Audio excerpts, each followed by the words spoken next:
Well, hello everyone, welcome to Final Fantasy XIV on PlayFrame, and another video introducing the various jobs you can play in this MMO. Congratulations, you have graduated to the 201 level course. Today we're going to be talking about the 3 jobs which were introduced in the Heavensward expansion. And let me stress once again, this video is not a guide for how to play these jobs well. I'm not qualified to teach you to do that, but I am qualified to teach you some of the very basics about these jobs, introducing them to you, explaining what makes each one of them special and why you might want to play them.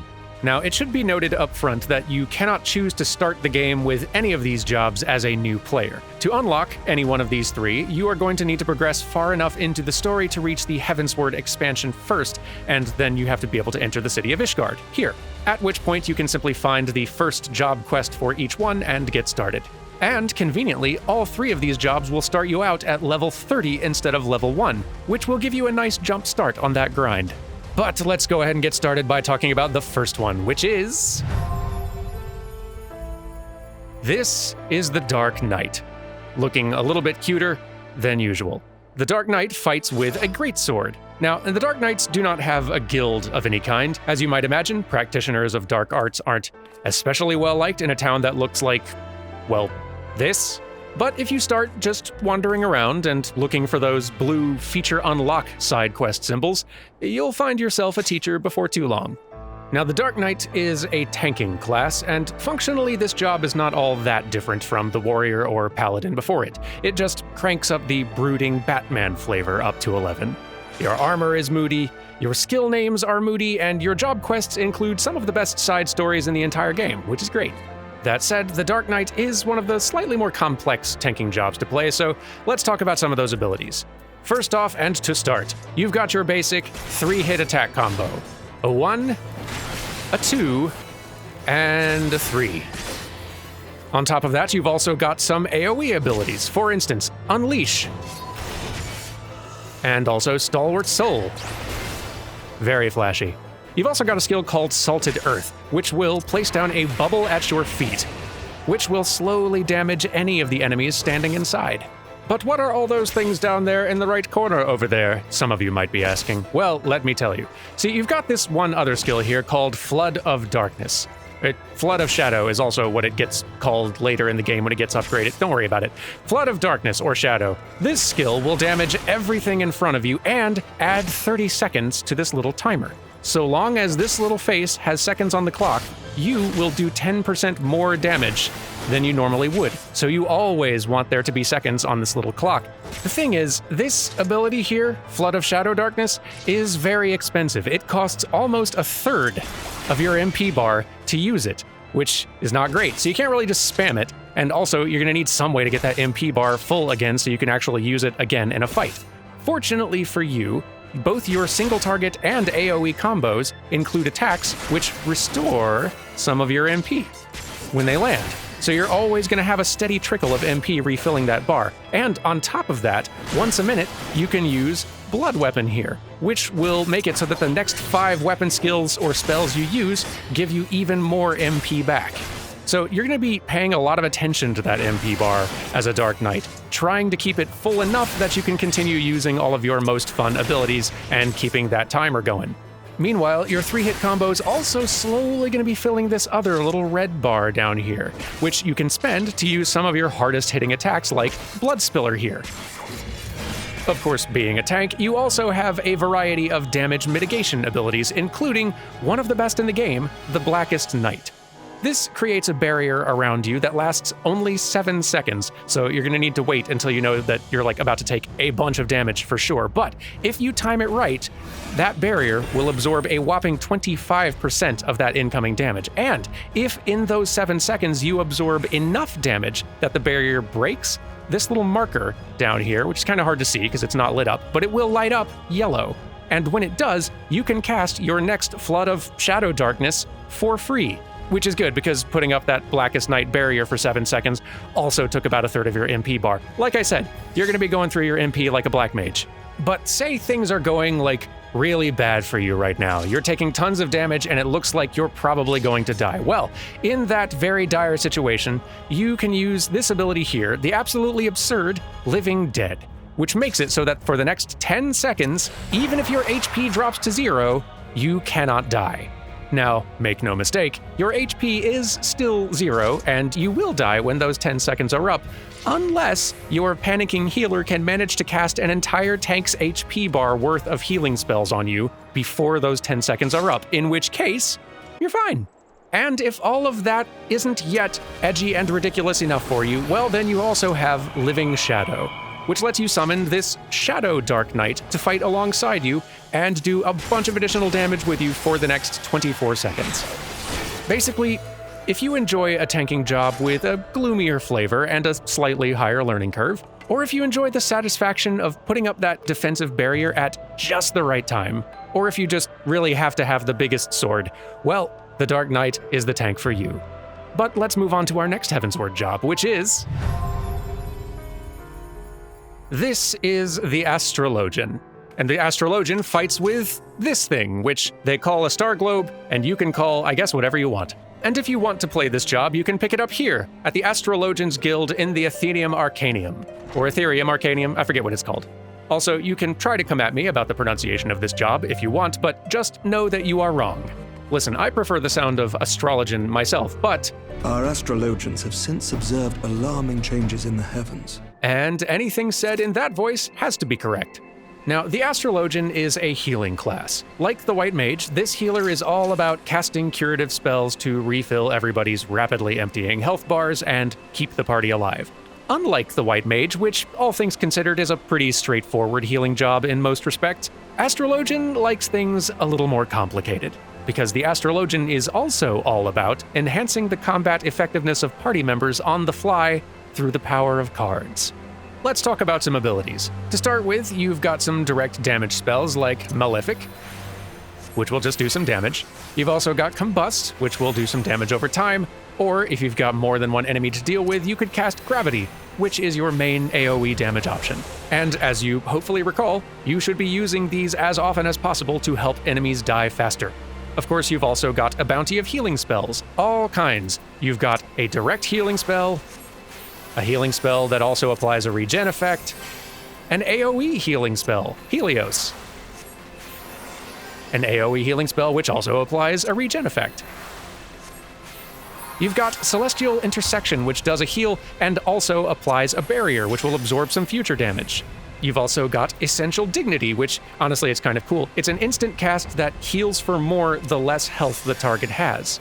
And of course, because you are a healer, you also have the ability to revive fallen party members if and when they goof up.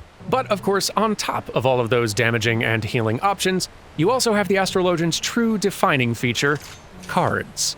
Use this ability here to draw a random card. Like so. You can see the card down there.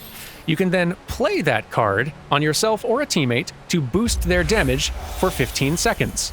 It's pretty cool. Thing is, there are 6 possible cards which you could potentially draw, and certain cards are going to be more effective on specific teammates than others. For example, cards with a blue border, as you can see here on this one, are going to have a larger effect on your melee friends, whereas cards with a pink border will have a larger effect on your ranged friends. So now you got a little something extra to be paying attention to while you're healing. But if you want to be even more of a little min-maxy nerd about it, you can also pay attention to the symbols inside those colored borders, like this little sun here. See? Do you see these 3 slots up on top here? Playing cards, like so, will fill them with a symbol, one of 3 different symbols depending on which of the 6 possible cards you just played. And once you have managed to fill all of these slots by drawing and playing cards, you can then cast Astrodyne. Astrodyne will give yourself a temporary effectiveness boost, and the more types of symbols there are in these slots, so this is exactly what you want, I just kind of lucked into it, the more effective that boost is going to be. You've also got this other separate card draw ability called Minor Arcana, which could pull either a big damage spell or a big group heal spell, which is what we just got here. Just a little extra thing to throw out. So if you're paying really close attention to all of the cards you're drawing and all of their various effects on you and your companions, you can just be constantly serving up all kinds of enhancements and whoops, your entire party died while you were busy playing solitaire. Oh well.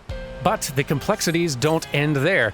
You've also got this other skill over here, and I'm going to need PlayFrame to demonstrate this one. You've got this other skill here called Synastry. Synastry makes it so that for 20 seconds, a teammate of your choosing gets a small bonus heal every time you cast a healing spell on anyone.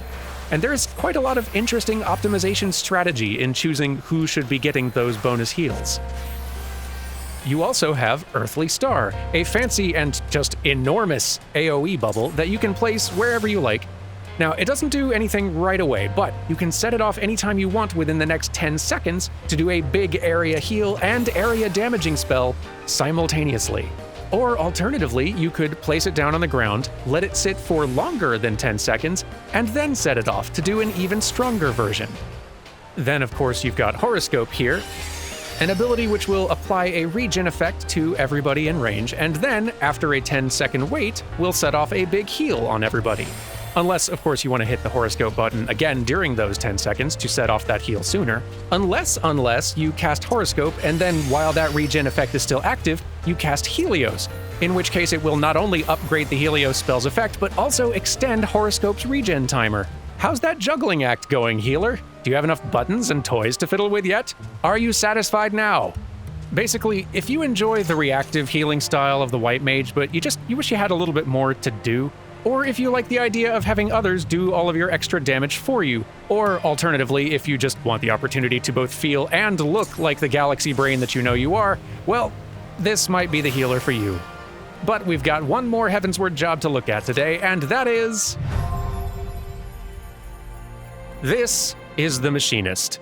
The Machinist fights with firearms. Because yes, when looking at the vast array of fantasy weapons available to an up-and-coming warrior of light, the Machinist is the job that says, yeah, I'll take the gun, please. And you can pick up this job right over here, at the Sky Steel Manufactory, where all of Ishgard's latest weapons and weapons technology are developed. Now, the Machinist is a ranged physical damage dealer. You remember back in A Realm Reborn when I said that the Bard was the only ranged physical damage dealer in the game at that point? Well, not anymore. Just like the Bard, the Machinist is a highly mobile job, rarely having to stand in one place if they do not want to, and that's great. Unlike the Bard, the Machinist is not here to offer you any support whatsoever. This job is all about doing big damage with guns and gadgets, and nothing else. And if you thought I was going to do anything other than damage with this gun I have here, well, I have horrible news for you. Let's talk about abilities, though. As with most damage-dealing jobs, the Machinist has your standard 3-shot combo. A 1, a 2, and a 3. And they're pretty extra about shooting a gun, I have to say. They also have some AoE skills like Spread Shot here, or alternatively, Ricochet. Very fun. And yes, those are all well and good, but there are so many more fun toys at your disposal as a Machinist. Like, for example, you've got Wildfire here, which will cover your enemy in burning pitch for 10 seconds. And during that time, you're going to want to pelt that enemy with as many weapon skills as you possibly can, because when those 10 seconds are over, it is going to detonate, which should be happening in a moment. There it is. And that detonation will deal bonus damage for every weapon skill you landed during that 10-second window it was burning. Or let's say, all right, that's not nearly enough fire for you. You really need there to be more fire in the damage you do. Well, in that case, you have Flamethrower, which should satisfy your requirements, I think. This not only looks cool, but it does just a ton of damage in a cone in front of you for like 10 seconds as long as you don't move. This is like the one time you do actually have to stand still. Or alternatively, there's Drill. Drill will just do a ton of damage, because sometimes that's enough. Listen, we don't all have to be astrologians out here, all right? Some of us like it simple. But perhaps you've been wondering all this time, what is all this nonsense down here? Allow me to introduce you. The top orange one is called your heat gauge. A lot of your basic skills will fill this bar, including your basic 3-shot combo. And once you've got enough, you can spend this resource to overheat your weapon using Hypercharge, which will make all your attacks do more damage for 8 seconds. Cool on its own. Additionally, as long as you're overheated, you can use Auto Crossbow here, which is just fun. But then there is that other thingy, the blue one below it, which can also be filled using various damaging abilities of yours. This is your battery gauge. You can spend this resource to summon a little mechanical buddy for a while. Now early on, all you'll summon is a little flying turret, which is fine, but once you reach level 80, that turret will evolve into Automaton Queen. Meet Automaton Queen. The Queen likes to punch things. Go get him. It is her favorite thing to do. And she will punch things for a full 10 seconds, doing a bunch of extra damage for you. And when she's done, she'll just do one more big punch to get in the last word. Like so. Fantastic work. Dismissed. Basically, if you would just like to focus on doing damage and nothing else, but not up close, and preferably not while having to hold still all the darn time, or if you just really like seeing your character use a bunch of gadgets and toys while you're doing all that damage, or if taking a gun to an anything fight just kind of feels like it makes sense to you, well, try the Machinist. And that's it. Those are all of the jobs that were added in the Heavensward expansion, bringing the game's job total up to 13. Later expansions would add even more, but we'll talk about them later. As always, if you have any further questions about these jobs, feel free to ask them down in the comment section, where you can get answers from smarter people. Thank you very much for watching, and I will see you next time. Goodbye!